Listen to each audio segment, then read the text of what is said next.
Et yo tout le monde, c'est Hiromanga, on se retrouve aujourd'hui pour une nouvelle vidéo où je parlerai des suites prévues pour janvier 2021. Il y en a beaucoup quand même, hein. Au total 7, si j'ai rien oublié peut-être 8, vous verrez en fin de vidéo de quoi je veux parler. Comme il y a pas mal de suites, je ferai seulement un résumé de chaque animé, sinon la vidéo durerait 20 minutes, ce serait trop long. Tout d'abord commençons par The Promised Neverland qui normalement devait commencer en octobre mais fut décalé en janvier. On suit l'histoire de 3 enfants qui vivent dans un orphelinat en compagnie d'autres orphelins. Ils vivent des jours heureux avec la directrice d'orphelinat qu'ils considèrent comme leur maman. Mais tout bascule le soir où ils découvrent la vérité sur l'orphelinat. Un seul indice, ils doivent s'échapper.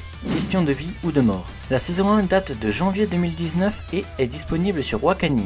Il touche en genre aventure, drame, horreur, épouvante, mystère, shonen et surnaturel. Et pour thème monstre. La saison 2 qui aura lieu en janvier prochain sera normalement disponible sur Wakanim. Ensuite, le prochain animé est la saison 4 de Nanatsu no Taizai ou Seven Deadly Sins, pour ceux qui préfèrent. Alors comme vous le savez, la saison 3 niveau animation était assez désastreuse, on va pas se le cacher. Je pense qu'ils se rattraperont pour la saison 4, qui avait normalement lieu en octobre, mais fut décalée à cause du corona, donc peut-être qu'ils auront plus de temps pour peaufiner l'animé. Les Seven Deadly Sins sont un groupe de chevaliers qui ont conspiré pour renverser le royaume de Britannia. Ils ont été éradiqués par les chevaliers sacrés, cependant certaines rumeurs laissent prétendre qu'ils sont toujours en vie. 10 ans plus tard, les chevaliers sacrés ont fait un coup d'état, emprisonnant le roi pour devenir les nouveaux dirigeants tyranniques du royaume. Elisabeth, la troisième fille du roi, passe ses journées à la recherche des Seven Deadly Sins, les seules personnes capables de récupérer le royaume des mains de ces tyrans. Durant ses recherches, elle perd conscience dans la taverne de Meliodas, un jeune garçon parcourant le monde en compagnie de son cochon. Rapidement, Elisabeth va se rendre compte que Meliodas n'est pas qu'un simple propriétaire de taverne, mais une personne à la puissance démesurée. Cet animé a 3 saisons de 24 épisodes pour un total de 72 épisodes. Il touche par genre action, aventure, comédie, drame, fantasy, romance, shonen et surnaturel, et pour thème combat, démons et magie. Il me semble de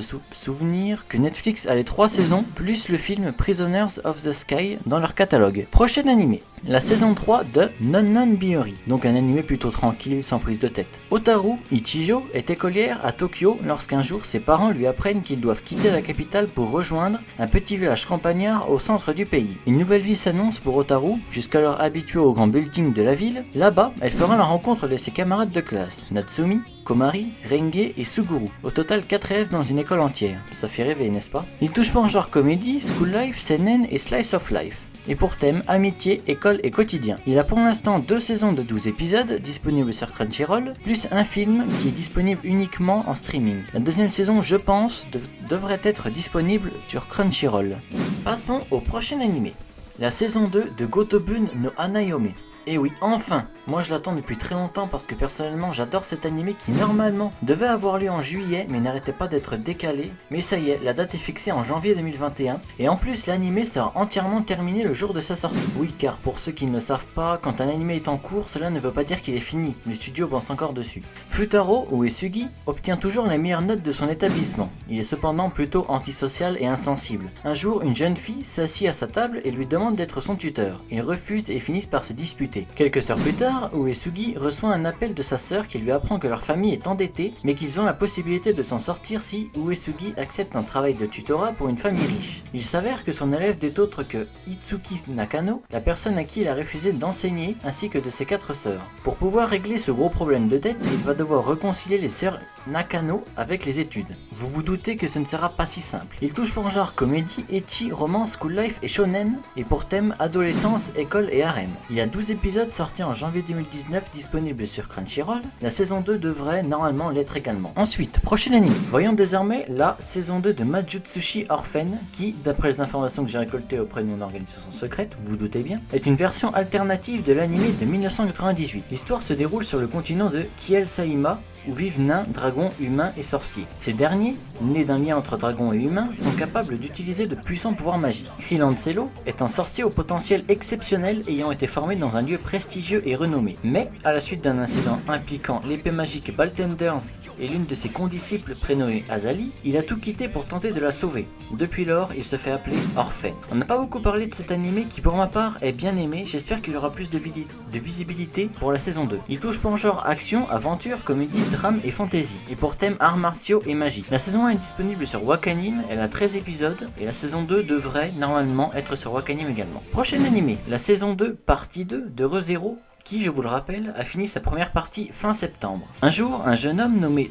Natsuki Subaru, à la sortie d'une supérette, est transporté dans un monde parallèle sans aucune explication. En essayant de comprendre pourquoi il se trouve ici, Subaru est attaqué par une bande de brigands, mais est sauvé par une jeune fille, Emilia. Pour la remercier de l'aide qu'elle lui a fournie, il décide à son tour de l'aider à retrouver une voleuse qui lui a dérobé quelque chose. Un beau jour, Emilia et Subaru sont attaqués et tués par une mystérieuse personne. Cependant, Subaru se réveille au lieu et au jour où il est arrivé dans ce monde. C'est à ce moment-là qu'il se rend compte qu'il peut retourner dans le passé après être mort. Pour échapper à son funeste destin, Subaru décide d'utiliser son pouvoir pour sauver Emilia et pour se sauver lui-même. La première saison a fait 25 épisodes sortis en 2016 et la première partie de la saison 2 a fait 13 épisodes disponibles sur Crunchyroll avec la suite, je pense aussi. Il touche pour genre comédie, drame, fantasy, psychologique, romance et thriller. Et pour thème, autre monde, combat et voyage temporel. Ensuite, la saison 2 de Dr Stone. Alors personnellement, je l'attends vraiment impatiemment également. Je suis pressé de la voir. Un jour, une lumière brillante apparaît subitement dans le ciel, pétrifiant en une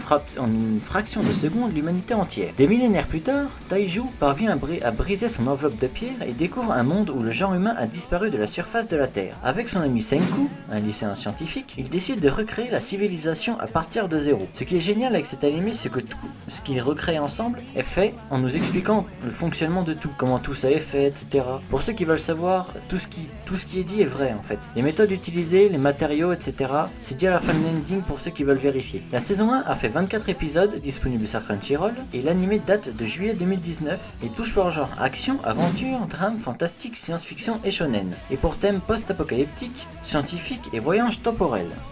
Passons désormais à la saison 3 de Log Horizon. Log Horizon a pour thème les jeux vidéo en ligne.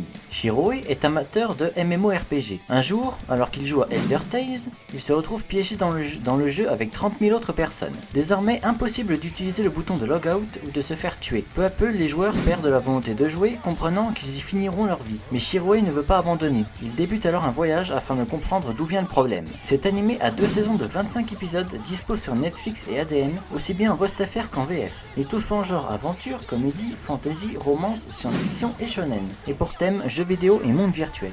Et enfin, nous arrivons au dernier animé, donc la 9ème suite. Même si on ne sait pas vraiment la date précise, en fait il sera dispo en 2021 mais on ne sait pas quand. Je vais quand même vous dire de quel anime il s'agit. My Next Life as a Villainess ou Otome Game. Katharina Claes est l'unique fille du duc Claes. Un jour, elle se cogne accidentellement à la tête et retrouve tous les souvenirs de sa vie antérieure, celle d'une adolescente japonaise morte prématurément dans un accident de la route. Elle réalise alors qu'elle se trouve dans le monde du jeu vidéo Otome Fortune Lover et qu'elle s'est réincarnée dans la peau de la méchante rivale censée persécuter l'héroïne. Comprenant qu'elle risque de finir exilée ou assassinée, elle décide d'utiliser ses connaissances sur le jeu et la ruse afin d'échapper à son terrible destin. Alors très bon animé, je le conseille pour ceux qui n'ont rien à regarder. Il a actuellement 12 épisodes dispo sur Crunchyroll et touche pour genre comédie, drame, fantasy, romance, school life et slice of life. Et pour thème autre monde, harem inversé, quotidien et réincarnation. Bon et bien voilà, nous sommes à la fin de la vidéo. Je pense que j'ai dû en oublier mais j'ai dit les principales pour ne pas que ça dure trop longtemps.